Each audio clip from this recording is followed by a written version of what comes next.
video this class for him because he's not going to be here. However, I don't know how long the camera will hold up. I can't recall if I've got new batteries in it or not. I don't think so. However, we are dealing now with a post-Hegelian that is actually brilliant. So I do apologize for critiquing Schopenhauer. A lot of people pointed out, hey, you really should let us decide for ourselves instead of saying somebody's terrible. But, I mean, you are American, so when I present somebody and say this guy's terrible, your first thought is, I want to go see for myself, right? So I don't actually quash anybody's interest in Schopenhauer just by saying, I think he's, he's pessimistic. So I don't like that. I'm kind of, yeehaw, But that is me. It's probably even a mental illness. That could be. I mean, I've been in some situations where everyone else is depressed, and I'm like, everybody's depressed. I think that's interesting. I suppose that's bad to do. You should at least act like you're depressed too. I've seen, a lot of my friends, how did Trump get elected? This is terrible. This is it. And I'm like, this is going to be fantastic. What an interesting period to live in. The Koreans fired 4 missiles yesterday. Wow. They didn't really hurt the Japanese Sea, but still, it is kind of, what's Trump going to do?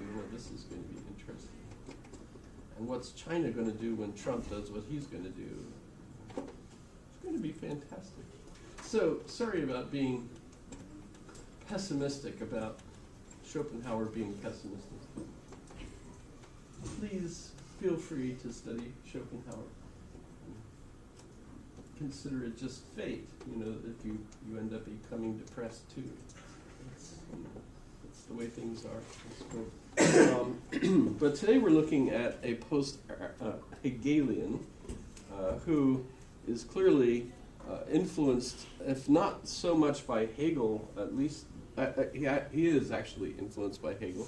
How much? That's kind of interesting, because his languages are English and French.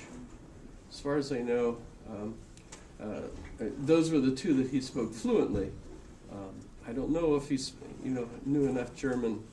He did study lots of languages, of course. His father was he homeschooled, so this is kind of interesting. There's actually a couple others that are similar in the same time period. So it's like there's a whole group of individuals that have kind of abandoned the British higher education system because they don't feel like it's going to be best for their kids. So they're wealthy enough that they could afford it. The kids are actually educated enough that they could have easily gotten into the top schools, but they've decided not to. And one of the main reasons we see with Mill is that they don't want to take they don't want to accept the requirement that they have to swear to the Anglican principles. You have to swear to the Church of England in order to be eligible to go to these top schools. And a lot of these different individuals now have parents that encourage them to grow up to be atheists and to disagree with the church on all these different principles, which make them, for principled sake, not want to go to these great schools, these traditional schools. So instead, they homeschool, which you could critique that and say, well, of course, now are they getting a classical education? With Mill, it seems that the sciences predominate. In fact, the main influence on him is the French Enlightenment. And in fact, he spends a lot of time in France, and so that's one of the reasons why he speaks French fluently, although they also say that he spoke French fluently but with a British accent, so that don't know if that would be endearing or not. He actually ends up dying and being buried in France. His grave, along with Harriet, is in Avignon. So he's not buried in England. So that's kind of intriguing. His father, James, is primarily emotionally upset with people who are emotional. It's just, it just seems so obvious that he just really got off being angry with people that thought emotion was a good thing. So he's actually against the arts because they're so emotional. He's pro-science. So much so that he's against emotions.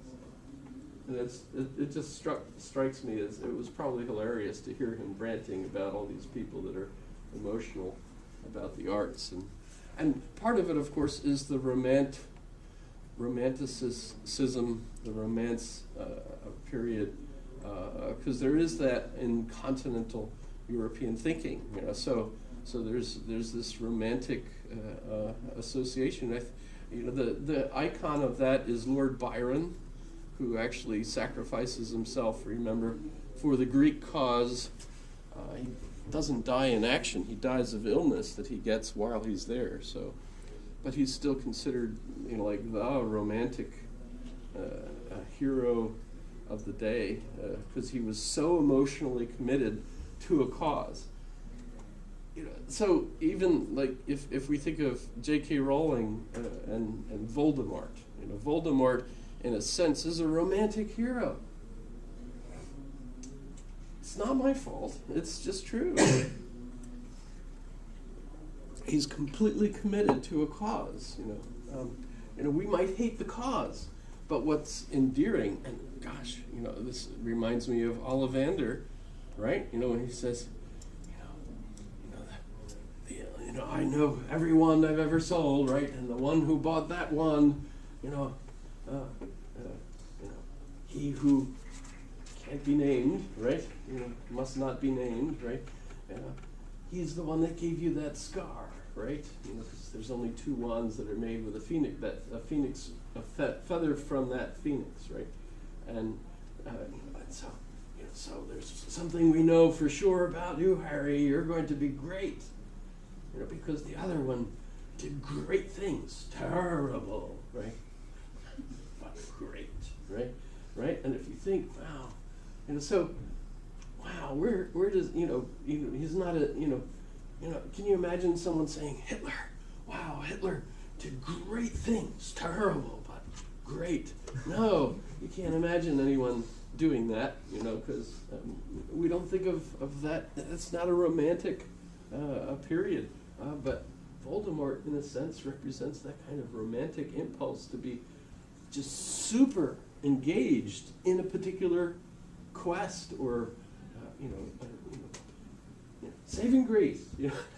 Why? Why would you want to save Greece?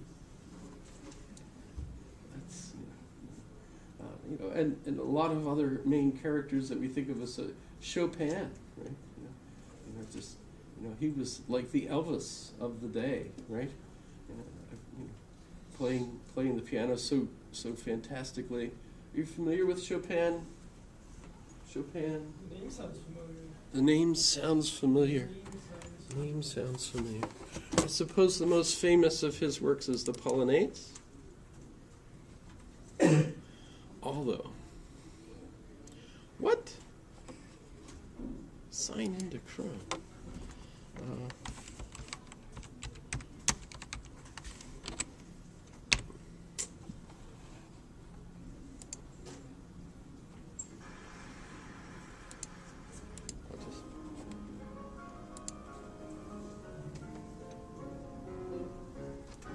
Everyone's heard this?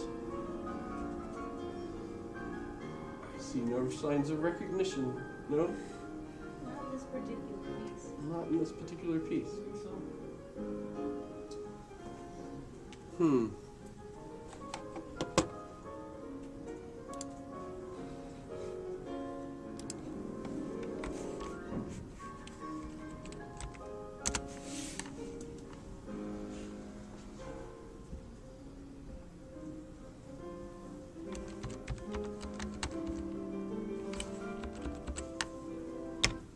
this.